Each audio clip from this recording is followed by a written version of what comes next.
One decision from Phil Parkinson that's got every Wrexham fan either absolutely buzzing or completely fuming. And it could define whether we make the playoffs or not. Alright Wrexham fans, welcome back to the channel. If you're new here, smash that subscribe button because we're covering the Red Dragons like nobody else. Every match, every rumour, every bit of drama coming out of the racecourse. 3 massive stories for you today, and trust me, you need to stick around for the last one. It's a game changer. We're talking about decisions that could shape Wrexham's entire championship campaign. Yeah, that's right. We're in the championship now, folks. What a journey. But before we get to that bombshell, let's talk youth glory and wages that'll make your eyes water. Story 1. FA Youth Cup heroics. The kids absolutely battered Port Vale 5-1 in the FA Youth Cup. Let me set the scene for you. Stoke Kai race, Wrexham's youngsters facing Port Vale, and from minute 1, the lads were on it. Sammy Chesworth, remember that name, opened the scoring early with a cool finish at the back post. Bit of fortune with a loose ball, but you make your own luck, don't you? Port Vale tried to fight back, but then Sagesa Yalala lost his head just before half-time, lashed out at Jack Jones on the touchline and got himself sent off. Game over, really. Second half, Chesworth smashed home an absolute thunderbolt of a half volley. Proper technique, that. Then Jack Jones spun brilliantly and slotted into the far corner to make it 3.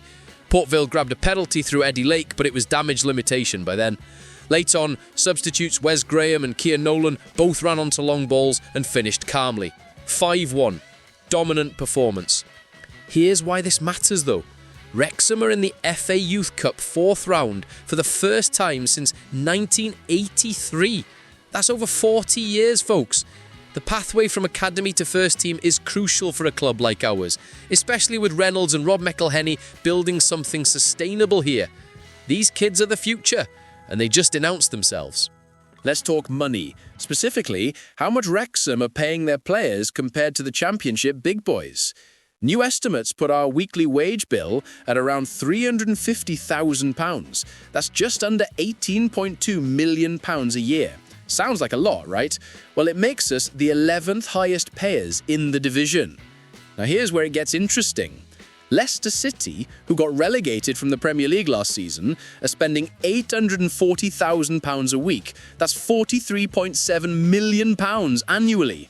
And where are they sat? 16th. Absolutely nowhere near where they should be for that kind of outlay.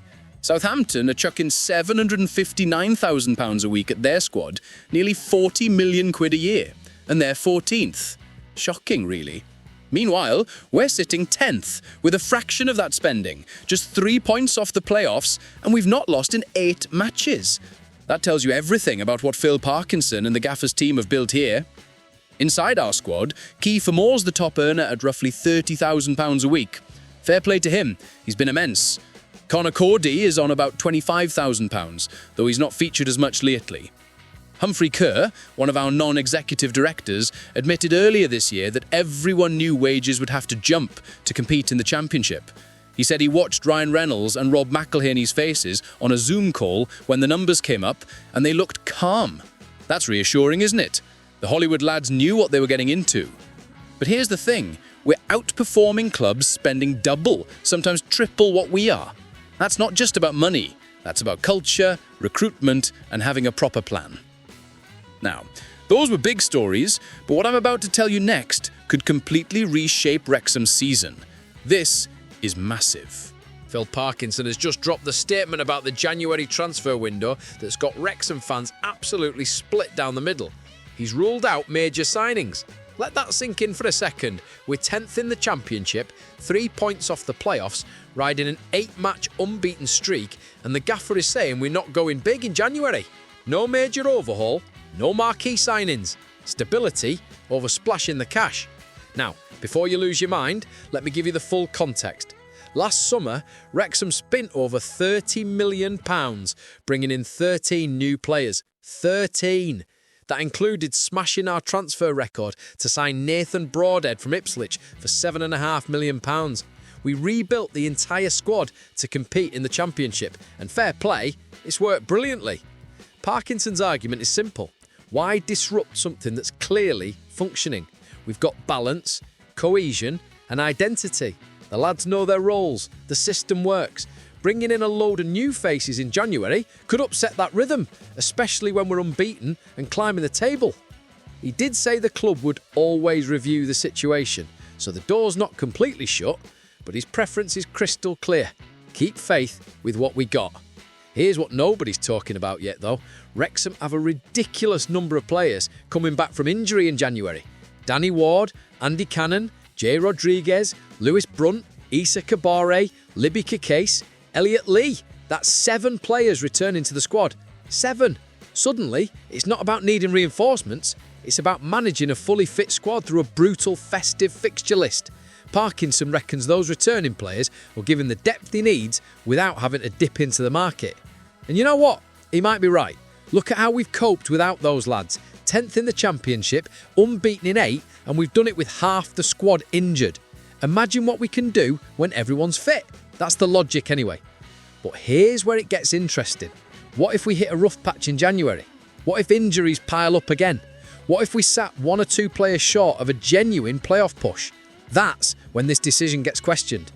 Some Wrexham fans are buzzing about this. They see it as a sign of confidence. Parkinson trusts the group, and that trust has been earned. Others are worried. They look at clubs around us strengthening in January and think we might get left behind. The real story here is what happened behind closed doors. Reynolds and McElhenney have backed Parkinson with serious money, but they're also businessmen. They understand that throwing cash at every transfer window isn't sustainable, especially when you're building for the Premier League long term. This isn't League 2 anymore, where we could outspend everyone and steamroll the division.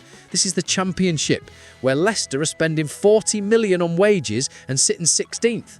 Money doesn't guarantee success here, structure does, recruitment does, and Parkinson has built both. What would you do if you were Parkinson? Would you risk disrupting a winning formula, or would you back yourself to get more out of the squad you've already got? For me, here's the key moment coming up, the festive fixtures. Wrexham have got a packed schedule over Christmas and New Year, and that's where squad depth gets tested. If we come through that period still in the playoff hunt, Parkinson looks like an absolute mastermind. But if injuries hit again, this decision gets scrutinised. From Hollywood ownership to the Championship in 3 years, this club keeps defying expectations. Now we're doing it by trusting what we've built, not chasing what's shiny and new. Let me know what you think in the comments. Are you excited Parkinson's back in the squad, or worried we might miss out on key signings? Hit that like button, subscribe if you haven't already, and I'll see you in the next one. Come on, you Reds!